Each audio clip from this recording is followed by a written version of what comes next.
ಕಳೆದ ಸಾಲಿನ ದ್ವಿತೀಯ ಪಿಯುಸಿ ಪರೀಕ್ಷೆಯ ಫಲಿತಾಂಶದಲ್ಲಿ ಅರಳಿ ಸರ್ಕಾರಿ ಪದವಿ ಪೂರ್ವ ಕಾಲೇಜು ವಿದ್ಯಾರ್ಥಿಗಳು ಜಿಲ್ಲೆಗೆ ಮುಂಚೂಣಿ ಸ್ಥಾನವನ್ನು ಪಡೆದಿದ್ದರು. ಈ ಬಾರಿ ಗ್ರಾಮೀಣ ಭಾಗದ ವಿದ್ಯಾರ್ಥಿಗಳು ರಾಜ್ಯ ಮಟ್ಟದಲ್ಲಿ ಸ್ಥಾನ ಪಡೆಯುವಂತಾಗಲಿ ಎಂದು ಶಾಸಕ ಹುಲ್ಲಳ್ಳಿ ಸುರೇಶ್ ಹೇಳಿದರು.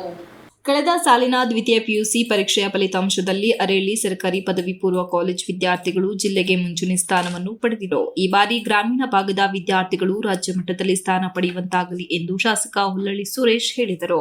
ಬೇಲೂರು ತಾಲೂಕು ಅರಳಿಯ ಸರ್ಕಾರಿ ಪದವಿ ಪೂರ್ವ ಕಾಲೇಜಿನಲ್ಲಿ ವಿವೇಕ ಯೋಜನೆಯಡಿ ನಿರ್ಮಿಸಲಾದ ಕಟ್ಟಡವನ್ನು ಉದ್ಘಾಟಿಸಿ ಮಾತನಾಡಿದ ಅವರು, ಅತ್ಯುನ್ನತ ಸೌಲಭ್ಯಗಳನ್ನು ಹೊಂದಿರುವ ಈ ಕಾಲೇಜು ಭವ್ಯ ಸಭಾಂಗಣದ ಕೊರತೆಯನ್ನು ಎದುರಿಸುತ್ತಿತ್ತು. ಹಾಗಾಗಿ ಸಿಬಿಸಿ ಕಮಿಟಿ ಹಾಗೂ ಕಾಲೇಜು ಉಪನ್ಯಾಸಕರುಗಳಿಂದ ಬೇಡಿಕೆ ಬಂದ ಹಿನ್ನೆಲೆಯಲ್ಲಿ ಸುಂದರವಾದ ಆಡಿಟೋರಿಯಂ ಅನ್ನು ನಿರ್ಮಿಸಲಾಗಿದೆ.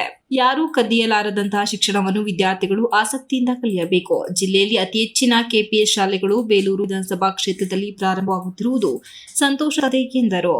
ಸಿಬಿಸಿ ಕಮಿಟಿ ಖಜಾಂಚಿ ಸೋಮನಾಥ್ ಮಾತನಾಡಿ, ಸಮಿತಿಯಲ್ಲಿದ್ದುಕೊಂಡು ಕಾಲೇಜಿಗೆ ಬೇಕಾದ ಮೂಲಭೂತ ಸೌಕರ್ಯಗಳನ್ನು ಬೇಕೆಂದು ತೀರ್ಮಾನಿಸಿದರು. ಆ ಮೂಲಕ ದಾನಿಗಳಾದ ಕಟ್ಟೆಗದ್ದೆ ನಾಗರಾಜ್, ರಘುನಾಥ್ ಶೆಟ್ಟಿ, ತುಳಸಿದಾಸ್, ಅಣ್ಣಪ್ಪರವರ ಸಹಕಾರದಲ್ಲಿ ಕಾಲೇಜಿಗೆ ಪ್ರಾಜೆಕ್ಟರ್ ವ್ಯವಸ್ಥೆಯನ್ನು ಮಾಡಲಾಗಿದೆ. ಇವುಗಳನ್ನು ವಿದ್ಯಾರ್ಥಿಗಳು ಜಾಗರೂಕತೆಯಿಂದ ಬಳಸಿಕೊಂಡು ಬಳಕೆ ಮಾಡಿಕೊಳ್ಳಬೇಕು ಎಂದರು.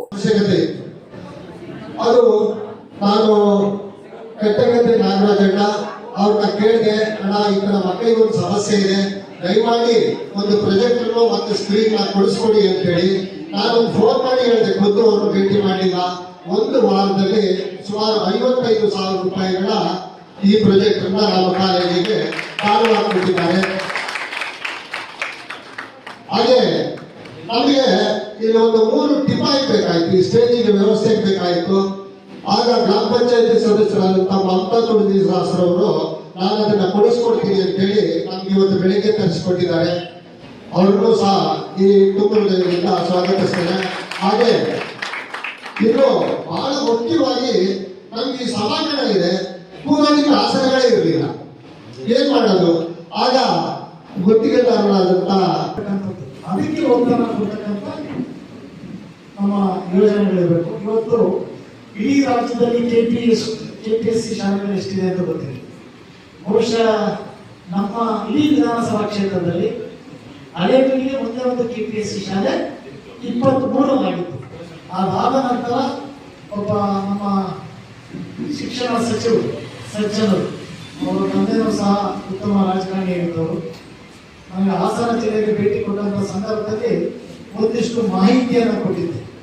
ಮಾಹಿತಿಯನ್ನು ಕೊಟ್ಟು ಕೆಪಿಎಸ್ಸಿ ಶಾಲೆಗಳನ್ನ ನಮ್ಮ ಕ್ಷೇತ್ರಕ್ಕೆ ಎಷ್ಟು ಬೇಕು, ಅದರ ಸುಧಾರಣೆ ಯಾವ ರೀತಿ ಮಾಡಬೇಕು ಎಂದು ಅಂತಕ್ಕಂಥದ್ದನ್ನು ಅವರು ಇವತ್ತು ಸಹ ವ್ಯಾಪಿಸ್ತಾರೆ. ಈ ವೇಳೆ PDO Chandrayya, BEO S Bhagyamma, ಪ್ರಾಂಶುಪಾಲ ಮಂಜುನಾಥ್, ಉಪಪ್ರಾಂಶುಪಾಲ ಎಸ್ಎನ್ ಶಿವಕುಮಾರ್, ಎಸ್ಟಿಎಂಸಿ ಅಧ್ಯಕ್ಷ ಪಾಲಾಕ್ಷ, ಸಿಬಿಸಿ ಉಪಾಧ್ಯಕ್ಷ ವಿಜಯರಾಜು, ಸಹಾಯಕ ಕಾರ್ಯಪಾಲಕ ಭಾಷಾ, ಗ್ರಾಮ ಪಂಚಾಯಿತಿ ಮಾಜಿ ಅಧ್ಯಕ್ಷ ಸಂಕಪ್ಪ, ಅಣ್ಣಪ್ಪ, ರಘುನಾಥ್ ಶೆಟ್ಟಿ ಇದ್ದರು.